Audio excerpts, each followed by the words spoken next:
nke Niger, Right Reverend Owen Nwokolo akọwago na mmụta Gozie anya chebelu Polytechnic Onitsha dịka ọkaibe na mpaghara South East nke Diocese Niger guzobere iji wee fụ na agaghị enwe mpụrụ ọbụla ma webatakwa ọnọdụ ọfụ na mmụta Polytechnic nke ala anyị.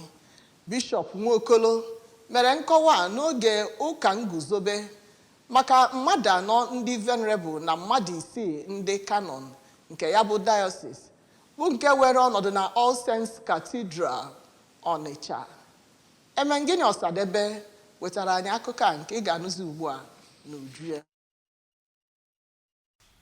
Right Reverend Nwokolo kọwara na a na-akụziri ndị ntorobịa ka esi eji ego achụ ego site na ịmụ nka na ahịa na ya bụ ụlọ akwụkwọ bụ nke ga-enyere ha aka ikwudosi ike. N'okwuchukwu ya na mbụ, Venerable Chidi Onyetube bụ onye kwuru okwu n'isiokwu na-asị akụ n'ime ụrọ nke ụwa gwara ndị isi ụka ahụ echiri echichi ka ha ghara iwere mbuli elu n'ọkwa ebuniri ha nakwa amara Chineke nyere ha n'efu, ma kọwaa na mmadụ bụ ụrọ, n'ihi ya ka ha ghara ịnya isi kama ka ha tụkwasị okwukwe ha n'ike nke Kraịst iji wee merie ọnwụnwa nke ga-echere ha aka mgba n'iru. Ka ọ na-agwa ABS okwu, otu onye ndị echiri Archdeacon bụ Venerable Innocent Opra kenere Chineke nakwa Bishop Nwokolo maka ohere enyere ha iji wee jee ozi, wee kwezie nkwa na ha agaghị ayarịpụ Chineke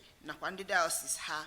Ihe pụtakarị ife na ya bụ emume bụ iyi irube isi, iweda n'ala nakwa nkwenyesi ike na Chineke bụ nke ha ṅụrụ, nakwazi idonye ha n'oche site na All Saints Cathedral Onitsha.